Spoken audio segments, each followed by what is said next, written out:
sort of let's set the stage for why progesterone can become so depleted and how that relates to the other core hormone for women, which is estrogen. Yeah, so we've touched before on how they work within a cycle. So estrogen dominates in the follicular phase, which is the first half, and then progesterone should dominate in the luteal phase, which is the second half. But there's so many things that will impact our estrogen, which will then relay information to the progesterone on how much it gets to rise.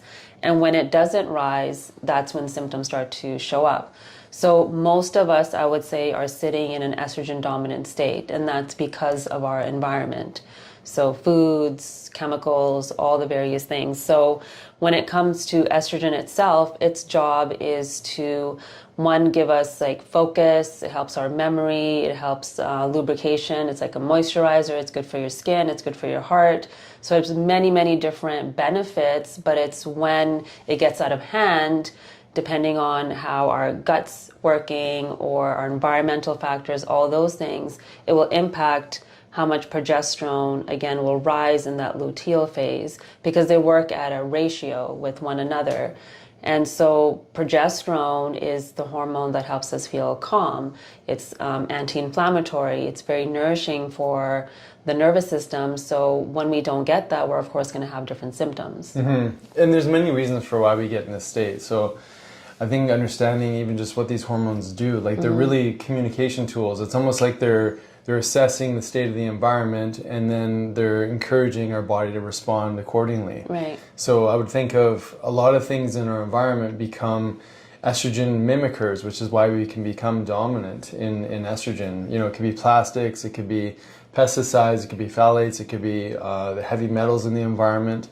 But essentially, because hormones communicate across our cell membranes, and they actually go inside of our cells to change the way our genes are expressing, these are really the communication tools that tell our genes to transcribe for proteins and heal the body, or help the nervous system, or help put down new bone or muscle in the body. So they're really important, and it's mind-blowing to think that there's other things in our environment that can talk to our cells in the same kind of way, like plastics, like phthalates, like things like that really take over the role of some of what our natural endogenous hormones are supposed to be doing. Yeah, like we don't realize our everyday habits are impacting these because we're not educated on it from a young age. And, we've started having these conversations with our boys around hormones and why we choose organic, why we choose the lifestyle that we do, why I don't like chemical cleaners and all these things. So the more we start to understand, the easier it is to make choices, knowing that this is for my longevity, my vitality, and that just isn't information that we were ever given. So it's confusing for a lot of people of like, but I'm fine. Those things don't impact me because they don't know the direct relationship between our choices in our environment and what's going on internally with ourselves. Yeah, and it shows how resilient we are, right? We were kind of making a joke today about our son is going to like a 7-Eleven kind of place, or like a Quickie Mart kind of a place, where the teacher's going to buy everybody a Slurpee. And then you had a conversation with Kaim before school, because it's these little things that we make decisions on. We may not see the impact tomorrow or the next day, or it may just be a drop in energy, which would make sense with a high sugar spike and then a crash. But there's other things inside that Slurpee, like dyes and things like that, which are chemicals that can disrupt our hormonal system. But maybe talk a little bit about that conversation and how we educate our kids around what they're choosing to put into their body. Yeah, so as soon as I saw that email, I wrote the teacher right away. I was like, okay, well, he can't, we don't give them Slurpees, but there's different options that he has. And she was really great about it. And I talked to him and I was like, well, you can either take something from home, or I can give you money to buy a different drink that might be there. Maybe there's a Zevia, maybe there's like a sparkling water, just so, he feels like he's included. And you mentioned something today, you were like, oh, I feel like we sometimes feels like we're depriving our kids, and we had to like shift that right away. It's not deprivation, it's education. And so I just talked to him and told him the reason why. I mean, these are the dyes that are in the Slurpees. I mean, he's pretty good. He gets it, unless, like we joke, we're like, maybe he's having one right now and we have no idea. But he understands the why, and so then he can then, stand on his ground when it comes to making these choices, because it's hard at that age where there's like peer pressure and you're like seeing other kids do something. And so we're constantly having these conversations of like, you might make different choices than people around you because either their education around it is different, or maybe they just don't know, or whatever it might be, but it's up to you to make those choices for you.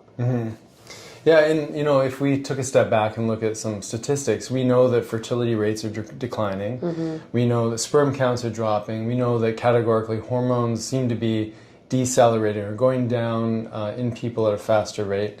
So there are signs of these, hormonal imbalances. We just don't always know how to correlate the two. And these are the things that we see in clinic all the time. Whether we're running a heavy metal test, finding high mercury, lead, or cadmium, or some other estrogen mimicking metal that's disrupting our hormonal system, or it's the day-to-day stuff. But I think most people, because we do live more in the moment when it comes to our symptoms, we're not correlating back a couple weeks, months, years of even how we grew up. We talk about this as well, just like early childhood medications and things like that. Like I was on a boatload of antibiotics when I was a kid because of ear infections and different things. Had my parents known at that time that I probably had this heavy dairy sensitivity, we knew I had peanut allergy, I was asthmatic, there was a bunch of environmental impacts that were affecting my health. And then, what kind of effect does that have on our hormonal system, and what does that mean for our growth and our development, right? Yeah, so I think just understanding, so estrogen dominance is almost like a reality now for many of us, and these things are in our environment and we can't always control them, so we try to control what we can. And sometimes it's hard to differentiate, like, is it estrogen dominance or is it progesterone deficiency, or is it both? Like, there's all these variable ways that it may show up for somebody, so this is where testing comes into play. Definitely. Yeah. So let's talk now about, so this is sort of some of the story around how we get to this place of estrogen dominance or progesterone deficiency. Maybe one little bookend for progesterone deficiency. Progesterone's a precursor to cortisol, right? Yeah, so it'll turn in... I did it again. Yeah, you did. Yeah. I'm trying to get her to finish my sentences. Yeah. Anyways, progesterone is a precursor to cortisol, or stress hormone. And so when our stress is high, we're shunting a lot of that progesterone into cortisol, right? Like right now. Like right now. Okay.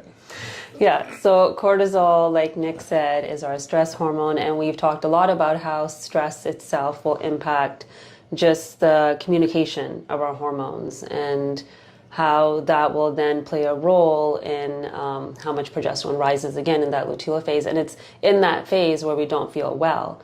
So if we can look at, is it the estrogen? Is it the stress? Is it all of that? Is it the physical, chemical, emotional? Like bringing all of that back together to understand, okay, which aspects of those can I control and understand so that I do get those nice curves throughout the month and in my cycle.